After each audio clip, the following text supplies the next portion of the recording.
Hello student. तो welcome है आपका मेरे चैनल पे। और आज जैसे कि आपको पता है हम करा रहे हैं क्लास 12th का, और हिंदी का हम करवा रहे थे यहाँ पे आपको। तो उसी कड़ी में जो है आज आपका भाग 1 हम करा दिए थे जो कि आपका हिंदी का था, और जो भाग 2 है उसको आज हम इस वीडियो में कराएंगे। तो वीडियो पे बने रहें। और ये आपका जो है ना लॉन्ग वीडियो कुछ होगा।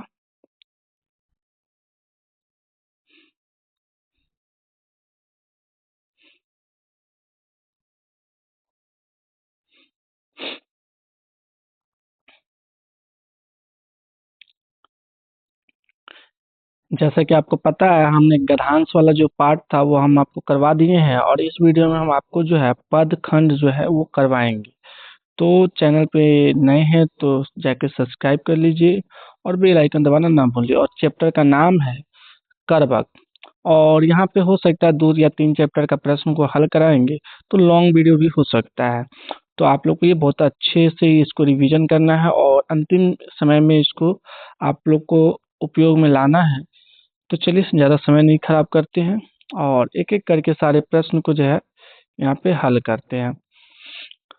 यहाँ पे कह रहा है मलिक मोहम्मद जायसी का जन्म कहाँ हुआ था। तो मोहम्मद जायसी का जन्म जो था कहाँ हुआ था, तो जायस में हुआ था। दूसरा क्वेश्चन है मलिक मोहम्मद जायसी के गुरु कौन थे। तो इनके गुरु कौन थे, शेख मोहिदी थे। कौन थे इनके गुरु, शेख मोहिदी थे। नेक्स्ट क्वेश्चन की बात करें, चित्ररेखा किस कवि की रचना है। तो चित्ररेखा जो है मलिक मोहम्मद जायसी की रचना है। किसकी रचना है, मलिक मोहम्मद जायसी की रचना जो है वो चित्र रेखा है।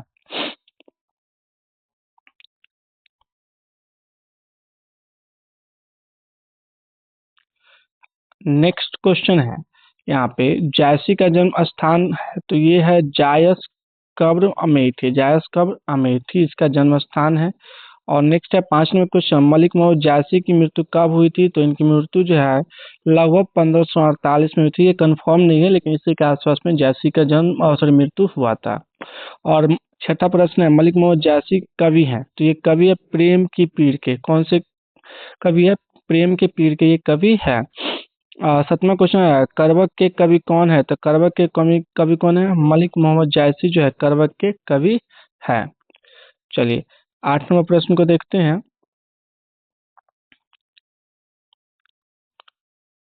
8 नंबर प्रश्न कहता है मलिक मोहम्मद जायसी के कविता कौन सी है। तो इनकी कविता है करवक। कौन सी है इनकी कविता, करवक जो इनकी कविता है।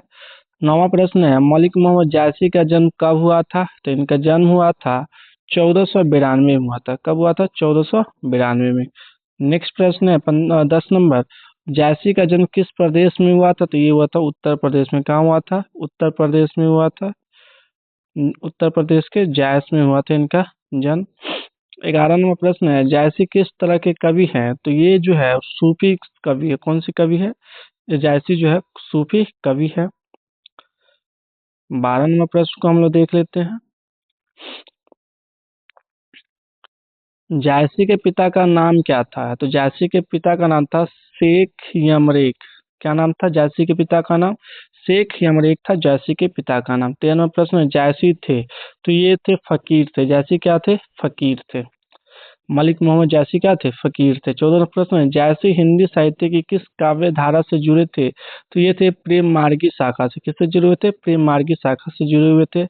15वां प्रश्न है, जायसी की काव्य की भाषा कौन सी है। तो इनकी काव्य की भाषा जो है अवधी है। कौन सी काव्य की भाषा, इनकी अवधी भाषा है।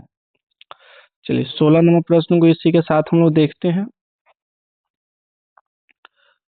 16वां प्रश्न, जायसी के काव्य का मुख्य रस क्या है। तो ये श्रृंगार रस। कौन से, श्रृंगार रस है काव्य की मुख्य रस।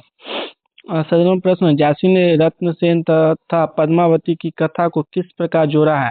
तो ये रक्त रूप ले द्वारा जायसी ने रत्नसेन तथा पद्मावती की कथा को जोड़ा है। 18वां प्रश्न है, जायसी ने रत्नसेन एवं पद्मावती की कथा किसके द्वारा रचित द्वारा सींचा है। किसके द्वारा सींचा है, तो ये अपने आंसुओं से सींचा है। इसको किसके द्वारा सींचा है, अपने आंसू से सींचा है। चलिए 19वां प्रश्न है, निम्न में कौन सी कृति जो है जायसी की नहीं है। कह रहा है जायसी की कृति नहीं है। तो यहाँ पे हम लोग देखेंगे ऊपर में,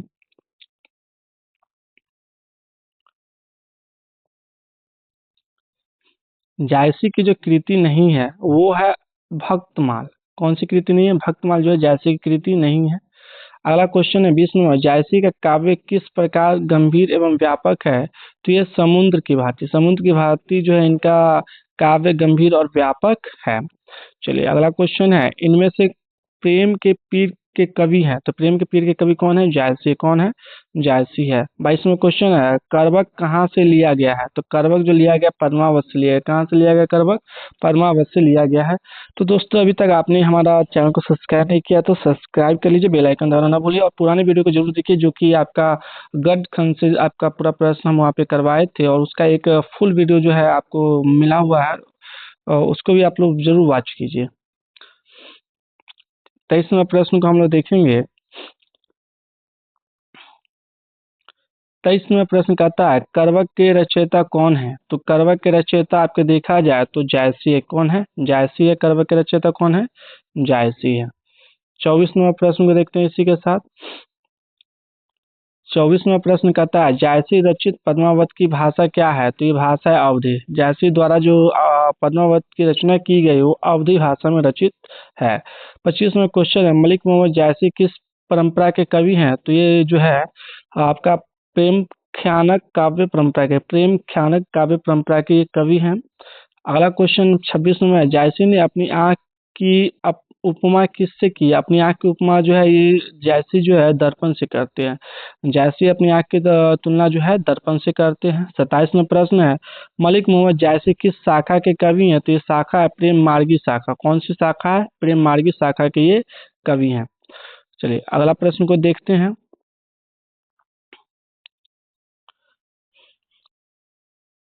28वां प्रश्न है, कौन सी कृति जायसी की नहीं है? यहाँ पूछा है कौन सी कृति जायसी द्वारा नहीं रचित है? तो मृगावती जायसी के द्वारा रचित नहीं है। 29वां प्रश्न देखते हैं, पद्मावत किसकी रचना है? तो पद्मावत जो है जायसी की रचना है। पद्मावत किसकी रचना है? जायसी की रचना है। तो ये आपका पहला जो करवक चैप्टर था उसका हो गया। अब दूसरा चैप्टर है सूरदास। सूरदास का अगर देखा जाए तो पहला क्वेश्चन है, कहानियाँ का अर्थ क्या होता है? कहानियाँ का अर्थ क्या होता है? गोद। कहानियाँ का क्या अर्थ है? गोद है। 2 नंबर क्वेश्चन है, राजस्थानी, मैथिली, खड़ी बोली आदि साहित्यिक भाषाओं का विकास किस काल में हुआ है? तो ये हुआ है मध्यकाल में। कब हुआ है? मध्यकाल में। तो जोर लगा दीजिए और पूरे वीडियो को जरूर देखिए, अंत तक बने रहे और दोस्तों में जरूर शेयर करें। 3वां प्रश्न है, निम्नलिखित में कौन कवि सगुण भक्ति धारा के है? तो ये सूरदास। सूरदास जो है सगुण भक्ति धारा के कवि हैं। 4था प्रश्न है, भोजन करी नंद अचमन लिहने मांगत सूर जुठनिया, यह उक्ति किस शीर्षक कविता की है? तो ये है सूर के पद। किसके है? सूर के पद, जो कि 2024 में एग्जाम में पूछे हुए हैं। 5 नंबर क्वेश्चन है, जागिए ब्रजराज कुंवर कवल कुसुम फूले, यह पंक्ति किस शीर्षक कविता की है? तो ये है सूरदास के पद के। ये भी किसके है? सूरदास के पद के हैं। 6वां प्रश्न है, सूरदास का जन्म स्थान कहाँ है? तो इनका जन्म स्थान जो है वो सीही दिल्ली में। कहाँ पे है? सीही दिल्ली में सूरदास का जन्म स्थान। और 7वां प्रश्न को देखें तो 7वां प्रश्न कह रहा है, हिंदी साहित्य का सूर्य किसे कहा जाता है? तो ये कहा जाता है सूरदास को। हिंदी साहित्य का सूर्य किसे कहा जाता है? तो सूरदास को कहा जाता है। चलिए 8 नंबर प्रश्न को हम देखते हैं और अभी तक चैनल को सब्सक्राइब नहीं किया तो जरूर सब्सक्राइब कर लीजिए, पूरा वीडियो को वॉच जरूर कीजिए। 8वां प्रश्न है, रामभती गो खरिकनी में बछड़ा हित विधाई, यह पंक्ति किस शीर्षक कविता से है? तो ये है आपका सूरदास के पद से। 9वां है, सत्संग में किनकी अभिरुचि थी? तो सत्संग में सूरदास की अभिरुचि थी। किसकी अभिरुचि थी? सूरदास की। 10वां प्रश्न है, कृष्ण भक्ति शाखा के कवि हैं? तो ये है सूरदास। कृष्ण भक्ति शाखा के कवि कौन है? सूरदास है। चलिए 11 नंबर प्रश्न को देखते हैं। 11 नंबर प्रश्न कहता है, सूरदास की कौन सी रचना है? तो सूरदास की रचना है सूर सागर। सूरदास की कौन सी रचना है? सूर सागर इनकी रचना है। 12 नंबर क्वेश्चन है, सूरदास किस जो है भक्ति के कवि है? तो ये भक्ति है, कृष्ण भक्ति के कवि है। सूरदास किस भक्ति के कवि है? तो कृष्ण भक्ति के है। 13 नंबर प्रश्न है, सूरदास किस भाषा के प्रसिद्ध कवि है? तो ये कवि है आपका ब्रज भाषा की। किस भाषा के प्रसिद्ध कवि है? तो ब्रज भाषा की कवि है। अगला प्रश्न को देखते हैं। 14 नंबर प्रश्न है, वात्सल्य के विश्व में अद्वितीय कवि सर्वोपरि कवि कौन है? तो ये कवि है सूरदास। कौन है? सूरदास है। 15 नंबर क्वेश्चन है, सूरदास किस धारा के कवि है? तो ये कवि है कृष्ण श्रेयी धारा के। किस धारा के? कृष्ण श्रेयी धारा के। 16 नंबर प्रश्न है, कृष्ण कहाँ बैठकर भोजन कर रहे हैं? तो कृष्ण नंद की गोद में बैठ करके भोजन कर रहे हैं। कृष्ण कहाँ बैठ करके भोजन कर रहे हैं? तो ये नंद के गोद में बैठ करके अपना भोजन कर रहे हैं। तो चलिए अगला क्वेश्चन देखते हैं। 17 नंबर प्रश्न। 17 नंबर प्रश्न क्या कहता है, प्रस्तुत प्रथम पद में कृष्ण को किसको सूचना दी जाती है? तो भोर होने की सूचना दी जाती है। किसकी? भोर होने की सूचना दी जाती है। 18वां प्रश्न है, सूरदास हिंदी साहित्य किस काल के कवि है? तो ये भक्ति काल के कवि है। सूरदास किस काल के कवि है? तो भक्ति काल के कवि है। 19वां प्रश्न है, कौन सी रचना सूरदास की नहीं है? तो नहीं है कह रहा है, तो सही जो है सूरदास की रचना नहीं है। सही सूरदास की रचना नहीं है। 20 नंबर क्वेश्चन है, कौन सी रचना सूरदास की है? तो ये रचना है सूरसागर। सूरसागर किसकी रचना है? सूरदास की है। 21 नंबर प्रश्न है, सूरदास किस चीज की भूख है? सूरदास को अगर देखा है किस चीज का भूख है? तो कृष्ण की जूठन की भूख है। सूरदास की किसका भूख है? कृष्ण की जूठन, यानी कृष्ण भगवान जो जूठा छोड़ देते हैं उसको भूख है। 22 नंबर प्रश्न है, सूरदास की अनुमानित जन्मतिथि क्या है? तो ये 1478। सूरदास की अनुमानित जन्म तिथि की बात करें तो 1478 में सूरदास का जन्म माना जाता है, यानी है। 23 नंबर क्वेश्चन अगर देखें तो 23 नंबर क्वेश्चन क्या कहता है, मीरा ने अपना प्रियतम किसे माना है? तो ये माना है कृष्ण को। मीरा अपना प्रियतम यानी प्रेम किसको मानते हैं? कृष्ण को। मीराबाई किससे प्रेम करते थे? कृष्ण से। 24वां क्वेश्चन है, कछु खात कछु धरनी गिरावत छवि निरखती नंद रानिया में कौन सा अलंकार है? तो ये अलंकार है अनुप्रास। कौन सा अलंकार है? अनुप्रास अलंकार है।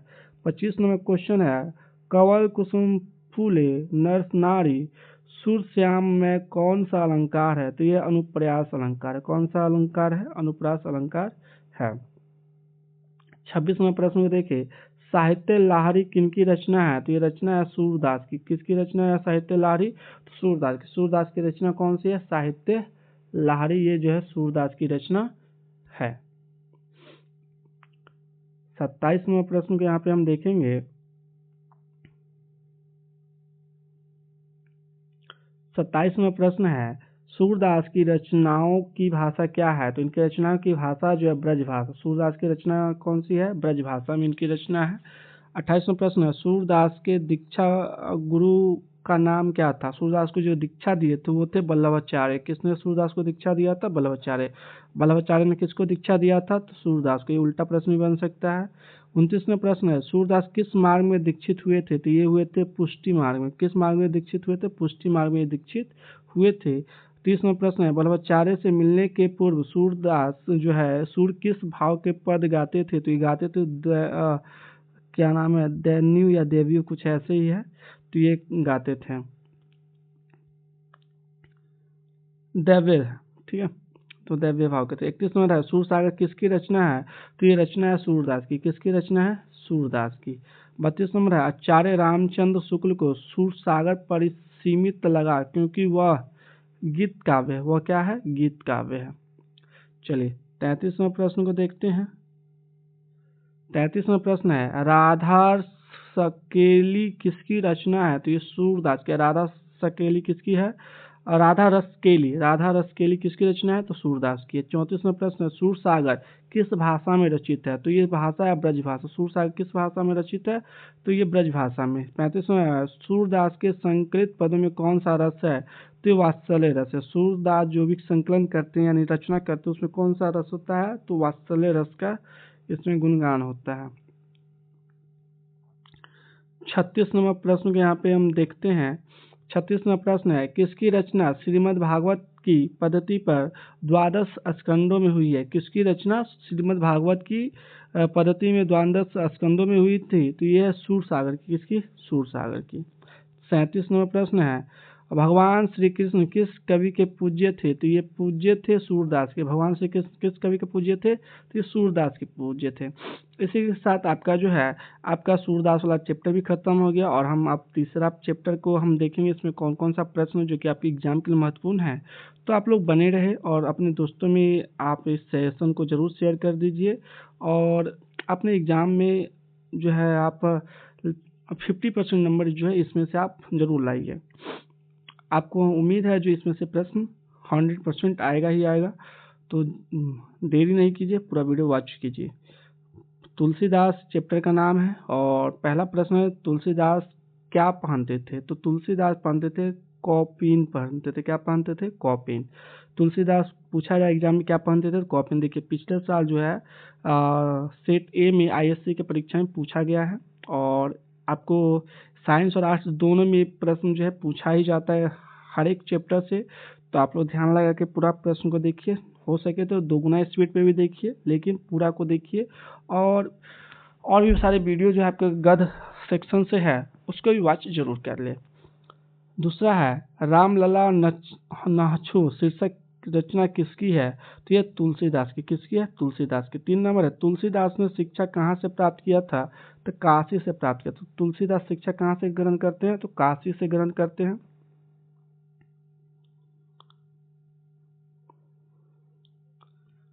4 नंबर है, किस कवि का मूल नाम राम बोला था? किस कवि का मूल नाम जो था राम बोला था? तो ये तुलसीदास का मूल नाम यानी ओरिजिनल नाम जो था राम बोला था। 5 नंबर है, नाम लय भरे उधर एक प्रभुदासी दास कहाई, यह पंक्ति किस शीर्षक कविता से है? तो ये तुलसीदास के पद से। किससे है? तुलसीदास के पद से। 6 नंबर प्रश्न है, हिंदी का समन्वयवादी कवि किसे माना जाता है? हिंदी का समन्वयवादी कवि किसे मानते हैं? तो तुलसीदास को मानते हैं। किसे मानते हैं समन्वयवादी कवि? तो ये तुलसीदास को मानते हैं।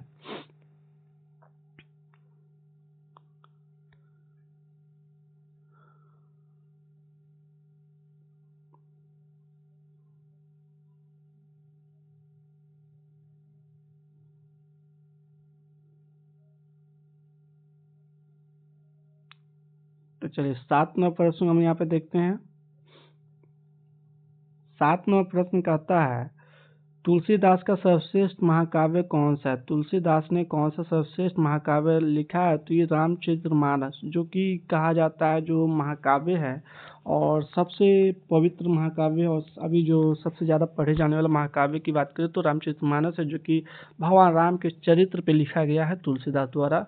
और 8वां क्वेश्चन है, तुलसीदास की अस्थायी निवास स्थान कहाँ था? तो ये था काशी में। तुलसीदास कहाँ निवास करते थे? काशी में निवास करते थे। 9वां है, बरवे रामायण किनकी रचना है? तो बरवे रामायण तुलसीदास की रचना है। बरवे रामायण किसकी रचना है? तुलसीदास की रचना है। चलिए 10वां प्रश्न को देखते हैं।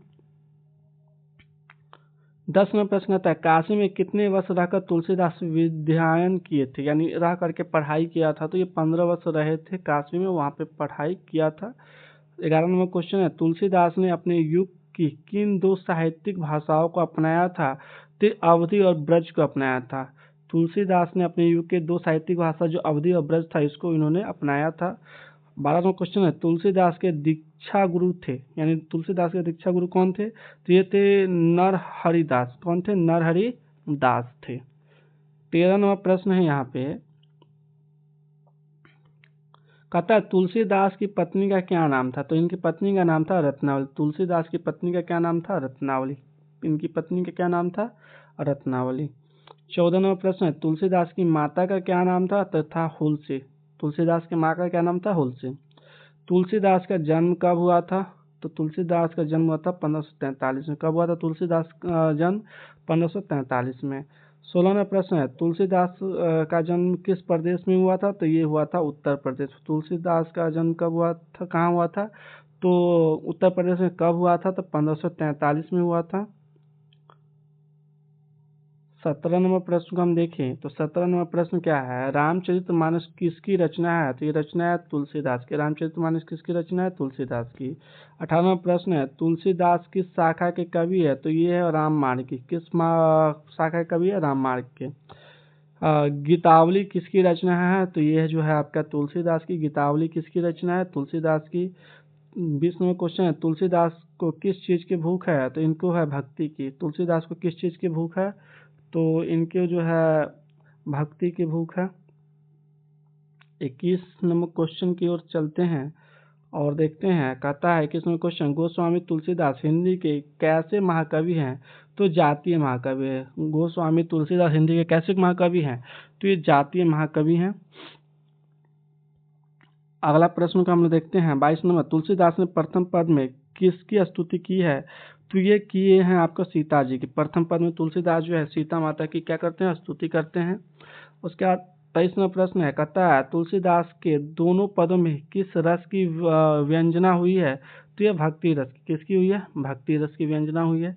24 नंबर प्रश्न है, तुलसीदास ने प्रथम पद में अपना परिचय किस रूप में दिया है? तो ये दिया सीता के दास के रूप में।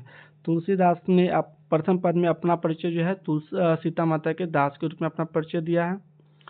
चलिए 25 नंबर प्रश्न को देखते हैं। कहता है कब तुंक अम्ब अवसर पाई में अम्ब शब्द संबोधन किसके लिए? अम्ब अम्ब शब्द किसके लिए संबोधन है? तो सीता के लिए। अम्ब शब्द किसके लिए संबोधन है? तो ये सीता माता के लिए संबोधन करते हैं। चलिए 26 नंबर प्रश्न को हम लोग देखेंगे यहाँ पे।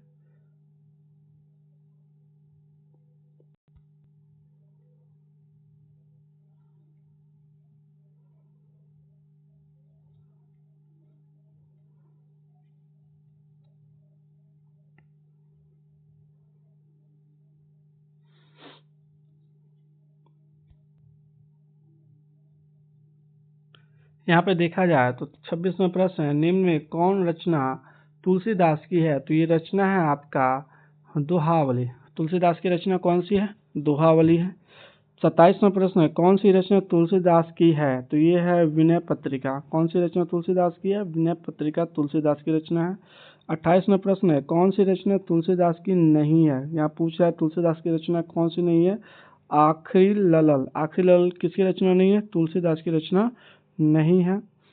चलिए 29वां प्रश्न को यहाँ पे देखते हैं, क्या कहता है? कहता है यहाँ पे कवितावली के रचनाकार कौन है? तो ये तुलसीदास है। कवितावली के रचनाकार कौन है? तुलसीदास है। 30वां क्वेश्चन है, हनुमान बाहु को तुलसीदास की किस कृति का एक अंग माना जाता है? तो कवितावली का। हनुमान बाहु को तुलसीदास की किस कृति का एक अंग माना जाता है? तो कवितावली का। 31वां प्रश्न है, रामचरितमानस का प्रधान रस क्या है? तो भक्ति रस है। रामचरितमानस का प्रधान रस क्या है? तो ये भक्ति रस है। 32वां प्रश्न को देखते हैं, तो कहता है निम्नलिखित में रामचरितमानस क्या है? तो ये है महाकाव्य। रामचरितमानस क्या है? महाकाव्य है। 33वां प्रश्न है, इनमें से कौन सी रचना तुलसीदास की नहीं है? तो राधा स्तुति। राधा स्तुति किसकी रचना नहीं है? तुलसीदास की नहीं है। 34 नंबर क्वेश्चन है, मानस यानी रामचरितमानस का रचना का समय क्या था? तो ये रचना का समय था संवत 1621। 1621 संवत में क्या हुआ था? रामचरितमानस की रचना किया गया था। 35वां क्वेश्चन है, रामचरितमानस की भाषा है? तो इनकी भाषा अवधी है। रामचरितमानस की भाषा कौन सी है? तो ये भाषा अवधी भाषा में लिखा गया है। 36वां प्रश्न को देखेंगे तो यहाँ पे कह रहा है विनय पत्रिका की भाषा है। विनय पत्रिका की भाषा कौन सी है? अंतर्वेदी यानी ब्रज भाषा है। विनय पत्रिका की भाषा क्या है? ब्रज भाषा। 37वां प्रश्न है, तुलसीदास का जन्म कहाँ हुआ था? तो इनका जन्म हुआ था राजापुर बांदा उत्तर प्रदेश। तुलसीदास का जन्म कहाँ हुआ था? राजापुर बांदा उत्तर प्रदेश में। 38वां प्रश्न है, तुलसीदास का मूल नाम क्या था? तो ये बोला था। राम बोला किसका मूल नाम था? तुलसीदास का। 39वां क्वेश्चन है, तुलसीदास के शिक्षा गुरु कौन थे? यानी उनको जो शिक्षक थे वो गुरु कौन थे? तो शेष सनातन थे। कौन थे? शेष सनातन इनके गुरु थे। चलिए 40वां प्रश्न को देखते हैं। 40वां प्रश्न क्या कह रहा है, इनमें कौन सी रचना तुलसीदास की है? तो तुलसीदास की रचना आप यहाँ पे क्या कह सकते हैं, कौन सी है? तो विनय पत्रिका जो तुलसीदास की रचना है। 41वां प्रश्न कहता है कौन सी कृति तुलसीदास रचित है? तो यहाँ पे देख सकते हैं आपका रामचरितमानस जो है तुलसीदास जी के द्वारा रचना किया गया। 42वां प्रश्न है, कौन सी कृति तुलसीदास द्वारा रचित नहीं है, यानी नहीं पूछ रहा है। तो ये जो है पंचवती जो तुलसीदास द्वारा रचित नहीं है। 43वां क्वेश्चन है, पाठ्य पुस्तक में संकलित तुलसी के पद तुलसीदास की किस कृति से लिए गए हैं। तो ये लिए गए हैं विनय के पद से। किससे लिए गए हैं? विनय के पद से लिए गए हैं। चलिए 44वां प्रश्न को देखते हैं। 44वां प्रश्न है, तुलसीदास किस काल के कवि थे। तो ये कवि थे भक्ति काल के। तुलसीदास किस काल के कवि थे? भक्ति काल के। 45 और अंतिम नंबर प्रश्न भी है। तो देखिए, हनुमान बाहुक रचना कितने छंदों की है। तो ये है 44 छंद की। हनुमान बाहुक रचना कितने छंदों की है। तो ये 44 छंद की रचना है। चलिए नेक्स्ट चैप्टर जो है चौथा अध्याय है आपका, और चौथा अध्याय का नाम है छप्पे। क्या नाम है? छप्पे है। तो पहला क्वेश्चन है, भक्तिमाल शीर्षक रचना में कितने छप्पे हैं। तो ये छप्पे 116। दूसरा क्वेश्चन है, 6 पंक्तियों के गए पद को क्या कहते हैं। 6 पंक्तियों के गए पद को क्या कहते हैं? छपाई कहते हैं। क्या कहते हैं? छपाई। 6 पंक्ति के गए पद को क्या कहेंगे? छपाई कहेंगे। तीसरा प्रश्न है, आरुद्ध दशा है जगत पै मुख देखी नाही मनी, यह पंक्ति किस कविता से लिया गया है। तो ये लिया गया है यानी छपै यानी कबीर से। किससे लिया गया है? कबीर से लिया गया है।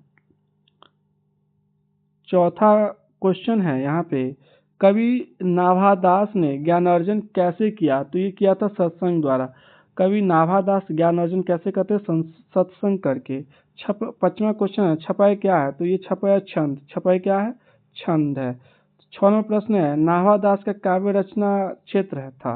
नाभादास का काव्य रचना क्षेत्र कौन सा था। तो ये था वृंदावन। कहाँ पे ये काव्य की रचना करते थे? वृंदावन में करते थे। 7वां प्रश्न को देखें। 7वां प्रश्न कहता है, नाभादास की राम भक्ति मर्यादा के स्थान पर नाभादास की राम भक्ति मर्यादा के स्थान पर क्या था? माधुर्य भाव का पुट था। क्या था? माधुर्य भाव का पुट था। 8वां प्रश्न है, नाभादास जी किस धारा के संत थे। तो नाभादास जी जो थे वैष्णव दर्शन के संत थे। कौन से? वैष्णव दर्शन के संत थे। 9वां है, बीजक के रचयिता कौन है। तो बीजक के रचयिता कबीरदास है। बीजक के रचयिता कौन है? तो ये कबीरदास है। चलिए अगला प्रश्न देखते हैं। 10वां प्रश्न है, छपै शीर्षक के रचयिता कौन है। छपै शीर्षक के रचयिता कौन है? तो नाभादास। कौन है? नाभादास। 11वां प्रश्न, नाभादास की कौन सी रचना है। नाभादास की कौन सी रचना है? छपै। नाभादास की कौन सी रचना है? तो छपै है। 12 नंबर है, नाभादास किस धारा के कवि थे। तो ये थे सद गुणोपासक राम भक्त धारा के। सद गुणोपासक राम भक्त धारा के ये कवि थे। 13 नंबर प्रश्न को देखें। 13वां प्रश्न है, नाभादास किसके समकालीन थे। तो ये समकालीन थे आपके तुलसीदास के। नाभादास किसके समकालीन थे? तुलसीदास के। 14वां प्रश्न है, नाभादास का जन्म कब हुआ था। तो इनका जन्म हुआ था 1570 में। नाभादास का जन्म कब हुआ था? 1570 में अनुमानित किया गया, लगभग में। ठीक है। 15वां क्वेश्चन है, किसकी कविता को सुनकर कवि नाभादास सिर झुका लेते थे। यानी कौन ऐसा कवि था जिसकी कविता सुनते ही नाभादास क्या करते थे? अपना सिर झुकाते थे। तो वो थे सूरदास। कौन थे? सूरदास। 16वें प्रश्न को यहाँ पे देखें। तो 16वां प्रश्न है, कह रहा है कौन सी रचना नाभादास की है। तो नाभादास की रचना कौन सी है? भक्ति काल। कौन सी है नाभादास की रचना? भक्त काल। यहाँ पे 17 नंबर है, नाभादास का स्थायी निवास कहाँ है। तो इनका वृंदावन में। नाभादास का स्थायी निवास कहाँ है? तो वृंदावन में। 18वां प्रश्न है, संपूर्ण भक्त माल में किस छंद का व्यंजना है। तो ये व्यंजना है छपै का। किसका व्यंजना है? तो छपै का व्यंजना है। चलिए अगला क्वेश्चन है 19 नंबर, छपाई कितनी पंक्तियों का छंद है। तो ये 6 पंक्ति का छंद है। कितने पंक्तियों का छंद है? 6 पंक्तियों का। 20वां क्वेश्चन है, सूरदास के कविता को सुनकर सभी क्या करते थे। तो यहाँ पे देखें, तो सूरदास की कविता को सुनकर सभी क्या करते थे। तो ऑप्शन यहाँ पे आपका जो आंसर है वो है सिर झुकाते थे या सिर हिलाते थे। क्या करते थे? सूरदास जब कविता गाते थे तो यानी बोलते थे तो सभी लोग सिर हिलाते थे। 21 नंबर है, सुर कवित सुनित कौन कवि में कौन सा अलंकार है। तो ये अनुप्रास है। 22वां क्वेश्चन है, कबीर किसमें भेद नहीं करते हैं? तो कबीर जो है हिंदू मुसलमान में भेद नहीं करते हैं। 23वां क्वेश्चन है, नावादास में जाति पाति एवं वर्ण श्रम का खंडन किस कवि के छपै में किया है? तो ये किया है आपका कबीर में। किसमें किया है? कबीर में। 24वें प्रश्न को देखते हैं। तो नाभादास का उदय हिंदी साहित्य के किस काल में हुआ था? तो भक्ति काल में। नाभादास का उदय जो था हिंदी साहित्य के भक्ति काल में हुआ था। 25वां प्रश्न है, सबके हित का वचन कौन कहता है? सबके हित का वचन जो है कबीर कहता है। कौन कहता है? कबीर कहता है। 26वां प्रश्न है, कहानी का अर्थ क्या होता है? कहानी का अर्थ होता है विश्वास या प्रतीत। कहानी का अर्थ क्या होता है? विश्वास या प्रतीत। 27वें प्रश्न को देखें तो नाभादास के दीक्षा गुरु कौन थे? यानी नाभादास के गुरु कौन थे? स्वामी अग्रदास। अग्र अली क्या थे? नाभादास के गुरु थे। 28वां प्रश्न है, भक्तमाल के रचयिता कौन है? तो भक्तमाल के रचयिता जो है नाभादास है। कौन है? नाभादास भक्तमाल के रचयिता है। 29वां प्रश्न है, विमल बुद्धि हो तस्की जो यह गुण गुण गनुश्रवणनी धरे, यह पंक्ति किस शीर्ष कविता का है? तो ये कविता छपै। कौन सा है? छपै है। 30वां प्रश्न है, नावादास किसके शिष्य थे? तो ये शिष्य थे स्वामी अग्रदास। स्वामी अग्रदास के शिष्य थे नाभादास। 31वां प्रश्न है, कबीरदास किस शाखा के कवि हैं? तो कबीरदास जो हैं वो आपके निर्गुण शाखा के कवि हैं। किसके कवि हैं? निर्गुण शाखा के। 32वां क्वेश्चन है, नाभादास किस काल के कवि थे? नाभादास जो थे भक्ति काल के कवि थे। नाभादास किस काल के कवि थे? भक्ति काल के कवि थे। 33वां प्रश्न है, नाभादास की कविता किन दो कवियों के बारे में है? तो ये कबीर एवं सूरदास के बारे में। नाभादास की कविता किन दो कवियों के बारे में है? तो ये है कबीर एवं सूरदास के बारे में। तो इस प्रकार 4 अध्याय का हम यहाँ पे कंप्लीट कर लिए हैं। चलिए अब 5वां अध्याय देखते हैं जिसका नाम है कवित। 5वां अध्याय कौन सा है? कवित। चलिए अब क्वेश्चन को हम यहाँ पे देखते हैं।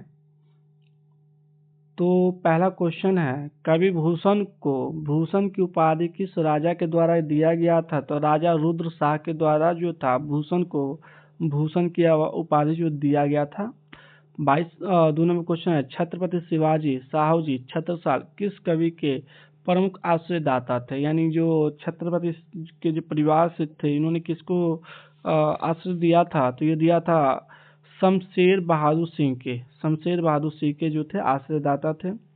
3वां प्रश्न है, रीतिकालीन हिंदी साहित्य में किस रस की प्रधानता थी? तो रीतिकालीन हिंदी साहित्य में जो था वो श्रृंगार रस की जो प्रधानता थी यहाँ पे। 4था क्वेश्चन है, रत्नाकर त्रिपाठी किस कवि के पिता थे? तो ये पिता थे भूषण के। रत्नाकर तिवारी किस कवि के पिता थे? तो ये थे भूषण के पिता थे। चलिए 5वां क्वेश्चन को हम देखें।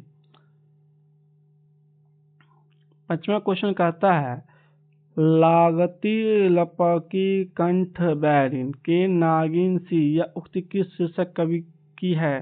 तो यह कवित के। किसकी है? कवित के। 6 नंबर प्रश्न है, चिंतामणि किस काल के कवि थे? तो रीति काल के कवि थे। चिंतामणि किस काल के कवि थे? रीति काल के। 7वां प्रश्न है, भूषण की कविता निम्न में से कौन सा है? तो ये कवित है। भूषण की कविता कौन सी है? कवित है। चलिए 8 नंबर प्रश्न को देखते हैं। कह रहा है यहाँ 8 नंबर, भूषण की कविता में कौन रस पाया जाता है? तो वीर रस पाया जाता है। भूषण की कविता में कौन सा रस पाया जाता है? वीर रस पाया जाता है। 9 नंबर प्रश्न है, छत्रसाल दशक के कितने छंदों में महाराजा छत्रसाल की वीरता का यशोगान किया है? तो किया है 10 छंद में। कितने छंद में किया? 10 छंद में किया है।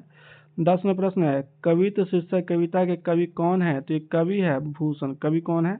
ये कवि भूषण है।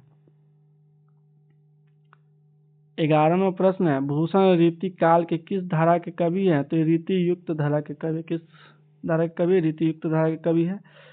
12वां प्रश्न है, कवित्व के प्रथम पद में कौन सा रस है? तो ये है वीर रस। कौन सा रस है? वीर रस है। 13वां प्रश्न है, कवित्व के द्वितीय पद में किस रस की अभिव्यंजना हुई है? तो ये विभत्स रस की अभिव्यंजना हुई है। 14वां प्रश्न है, भूषण ने मुख्यतः किस भाषा में रचना की है? तो यह ब्रज भाषा में रचना की है। भूषण मुख्यतः किस भाषा में रचना करते हैं? तो ब्रज भाषा में रचना करते हैं। 15वां प्रश्न है, छत्रसाल की तलवार ने कौन सा रूप धारण कर रखा है? तो यह है रौद्र रूप। छत्रसाल की तलवार कौन सा रूप धारण कर रखा है? रौद्र रूप। 16वां प्रश्न है, छत्रसाल की तलवार काली देवी को क्या प्रदान करती है? तो ये भोजन। छत्रसाल की तलवार काली देवी को क्या प्रदान करती है? भोजन प्रदान करती है। 17वां प्रश्न है, लागती लपकी कंठ बैरिन के नागिन सी में कौन सा अलंकार है? तो ये अलंकार है अनुप्रास अलंकार। कौन सा अलंकार है? अनुप्रास अलंकार।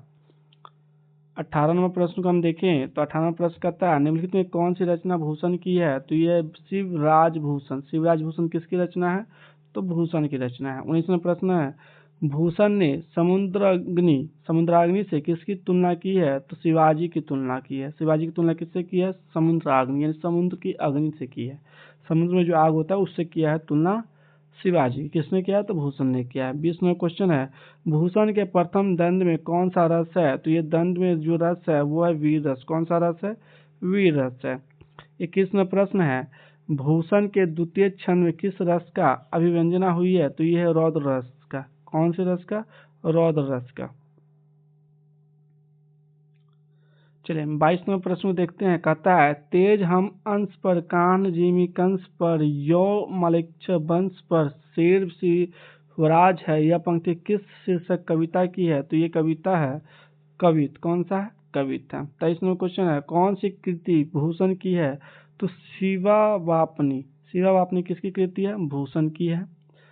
चलिए 24वां प्रश्न देखते हैं। 24वां प्रश्न कहता है, शिवराज भूषण में कितने अलंकारों का निरूपण हुआ है? तो ये 105 अलंकार का। कितने अलंकार का निरूपण हुआ? तो 105।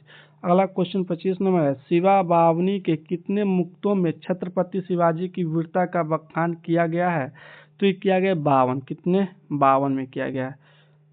26 नंबर है, भूषण के प्रिय नायक है। तो भूषण के प्रिय नायक कौन है? छत्रपति शिवाजी और छत्रसाल जो है भूषण के प्रिय नायक हैं।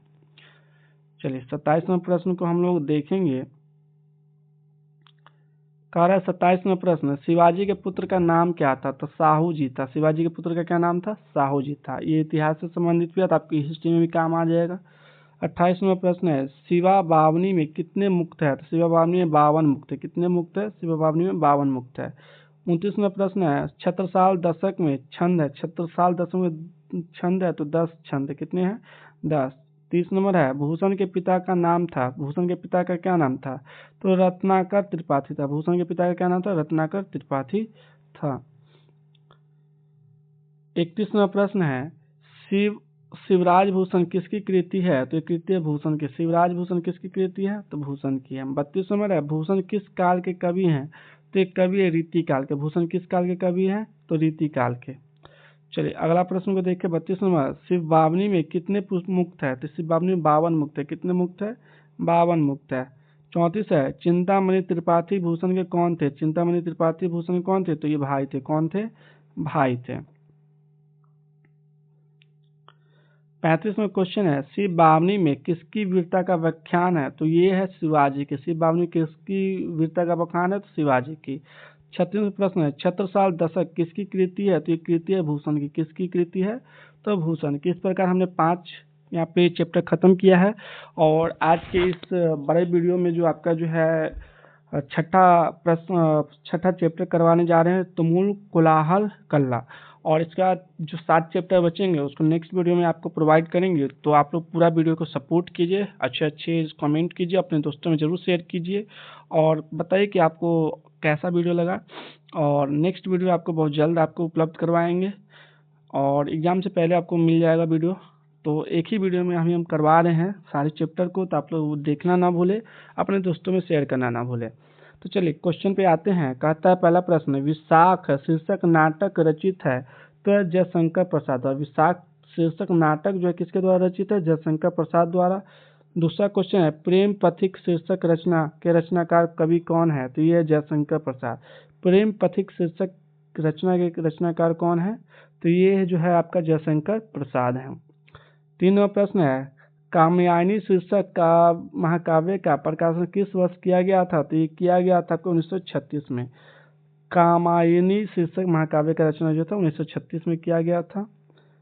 4 नंबर प्रश्न को देखिए तो कहता है लहर शीर्षक रचना किसकी है, तो ये शीर्षक जो है जयशंकर प्रसाद की है, रचना किया हुआ। 5 नंबर क्वेश्चन है कवि जयशंकर प्रसाद के ज्येष्ठ भ्राता का क्या नाम था, जयशंकर प्रसाद के ज्येष्ठ भ्राता का नाम था शंभू रतन। क्या नाम था इनके ज्येष्ठ भ्राता का नाम? शंभू रतन था।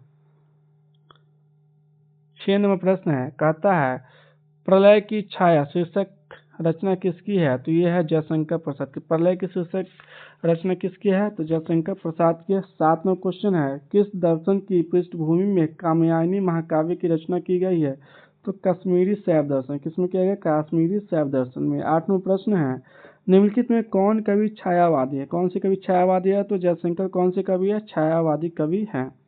9 नंबर प्रश्न है कामयानी महाकाव्य में कामयानी कौन है, तो ये कामयानी कौन है? सरधा। कौन है? सरधा जो है ये कामयानी है।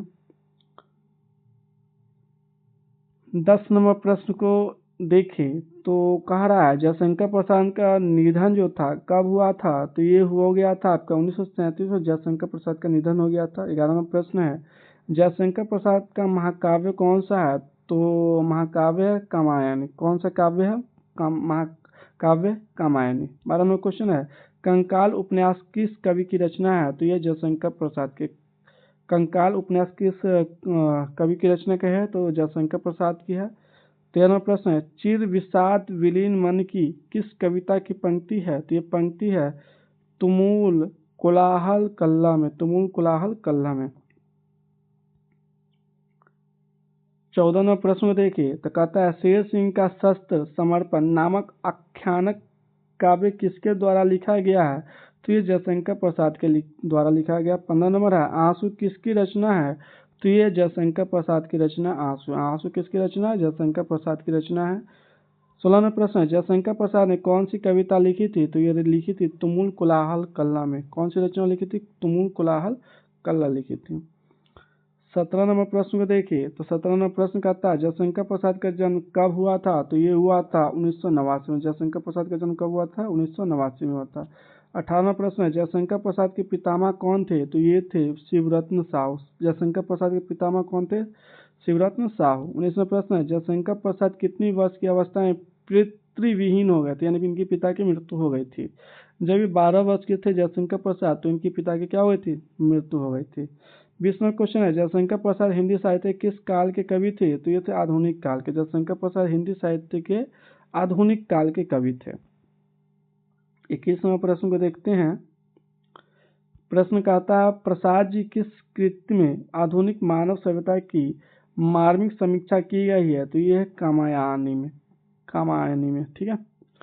22वां क्वेश्चन है कामायनी प्रसाद जी की किस प्रकार की कृति है, तो ये है प्रबंध काव्य। कौन सी काव्य है? प्रबंध काव्य। 23वां क्वेश्चन है झरना शीर्षक काव्य संकलन किस कवि की रचना है, तो एक रचना है सुभद्रा कुमारी चौहान का। कौन किसकी है? सुभद्रा कुमारी चौहान का। चलिए अगला क्वेश्चन यहाँ पे देखें।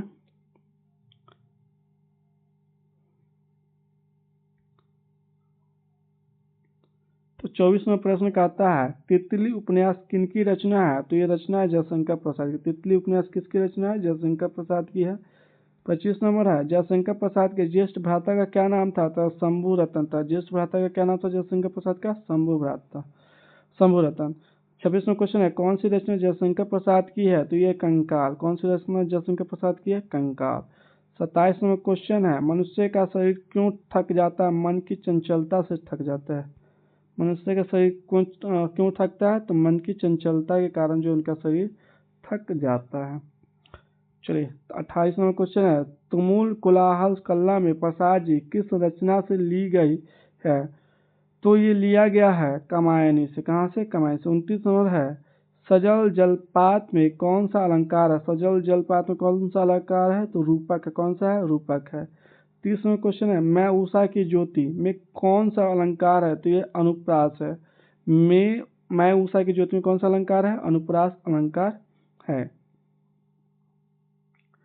31वें प्रश्न को देखिए तो चातकी किसके लिए तरसती है? चातकी किसके लिए तरसती है, तो स्वाति नक्षत्र की पहली बूंद के लिए। स्वाति नक्षत्र के लिए पहली बूंद के लिए कौन तरसती है? तो चाँद की तरसती है। 32वां क्वेश्चन है, जयशंकर प्रसाद ने किस भाषा में काव्य की रचना किया था? तो ये खड़ी बोली में किया था। काव्य की रचना किस बोली में किया था? खड़ी बोली में किया था। 33 नंबर है, इनमें से कौन सी पुस्तक प्रसाद जी की है? तो ये प्रसाद जी की पुस्तक का नाम है झरना। कौन सी है? झरना।